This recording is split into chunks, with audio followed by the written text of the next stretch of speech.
June 1941. Germany had just invaded the Soviet Union, and its armies were moving east at terrifying speed. Thousands of soldiers, tanks, trucks, and artillery pieces pushed deeper into Soviet territory, expecting resistance to collapse. But near Raseiniai, Lithuania, the German advance suddenly encountered something they never expected. A single Soviet heavy tank appeared directly behind German lines, sitting across an important road. There were no friendly tanks beside it, no infantry formation, no obvious support. Just one enormous armored machine, surrounded by enemy forces, refusing to move.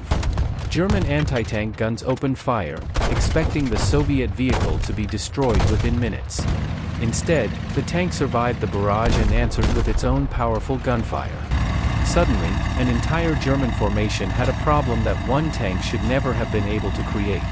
And for the next several hours, the Germans would discover just how difficult that problem could become. On June 22, 1941, Nazi Germany launched Operation Barbarossa, the invasion of the Soviet Union. German armies crossed the border along a massive front stretching hundreds of miles. Their strategy depended on speed, coordination, and overwhelming pressure against Soviet forces. Near Raseiniai, Soviet units attempted to counterattack as the German advance pushed deeper into Lithuania. Near Raseiniai, Soviet units attempted to counterattack as the German advance pushed deeper into Lithuania. Somewhere inside this chaos, a Soviet heavy tank moved into a dangerous position behind German forces. Its exact identity remains debated. Some accounts identify it as a KV-1. Other accounts identify it as a KV-2, another heavily armored Soviet vehicle. But the important fact is clear: it belonged to the powerful Soviet KV family. These tanks possessed armor that many German weapons struggled to penetrate during the opening days of the invasion. The Soviet tank eventually stopped on a road surrounded by difficult, marshy terrain. That location transformed the vehicle from a tank into something far more dangerous, a roadblock. German vehicles approaching the area suddenly found their route completely blocked. The Germans could not simply drive around because the surrounding ground made movement extremely difficult. So they brought forward anti-tank guns and prepared to destroy the Soviet machine. The guns opened fire, striking the heavy tank with repeated rounds. But instead of collapsing, the Soviet vehicle continued to hold its position. Then its main gun fired back, turning the road into a deadly battlefield. German crews quickly realized that ordinary weapons were not solving the problem. The tank's armor was simply too difficult for many of their standard anti-tank guns. Every failed attack cost the Germans time, ammunition, and valuable battlefield resources. But the Soviet crew remained inside their armored fortress, continuing to control the road. The Germans needed something powerful enough to penetrate the tank's armor. So they brought one of their most feared weapons into the fight, an 88mm gun. The famous German 88 had enormous power, but getting it into position was dangerous. The Soviet crew spotted the threat and immediately reacted. Their gun fired toward the German position, knocking out the weapon before it could finish the job. For the German soldiers nearby, the situation had become even more frustrating. One isolated enemy tank was consuming the attention of an entire German formation. And the road remained blocked. As darkness arrived, the Germans decided to change their strategy. Instead of attacking directly, engineers approached the Soviet tank under cover of night. Their mission was simple: place explosives against the vehicle and destroy it. The engineers moved carefully through the darkness, knowing the tank could become active at any moment.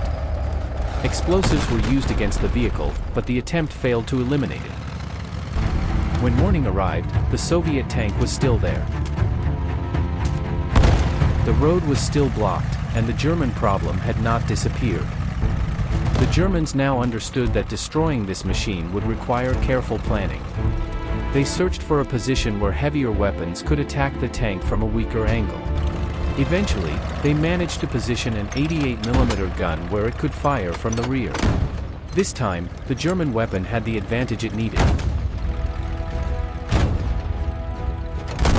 Several rounds were fired, and some finally penetrated the Soviet tank's armor. Several rounds were fired, and some finally penetrated the Soviet tank's armor. German infantry and engineers moved closer as the tank could no longer fight effectively. Eventually, the lone Soviet tank was destroyed, and the road was opened again. But the Germans had already paid a price far greater than they expected. A single tank had delayed elements of a German panzer division for a significant amount of time. It had forced the Germans to bring heavier weapons, engineers, and additional forces into the fight. The tank had not defeated an entire army, despite the legend that later grew around the story.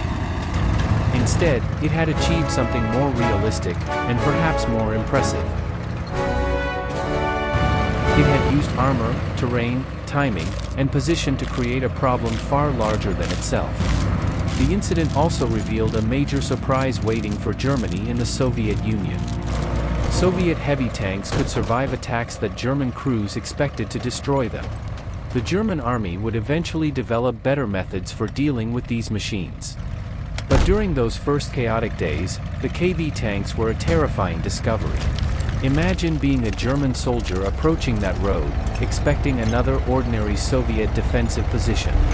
Then you see one massive tank sitting completely alone in the middle of your route. You fire at it, but it survives. You attack again, and it keeps fighting. You bring heavier weapons, but the tank continues to resist. Hours pass, ammunition disappears, and commanders are forced to change their plans. That is what made the Raseiniai tank incident so extraordinary. It was never an invincible machine, and it could not stop the entire German invasion. But for one crucial stretch of road, one tank had become a force far greater than its numbers. The tank was eventually destroyed, but its resistance became one of the war's most remarkable armored stories. Sometimes history remembers the biggest armies. Sometimes, it remembers the one machine that refused to move. Subscribe for more.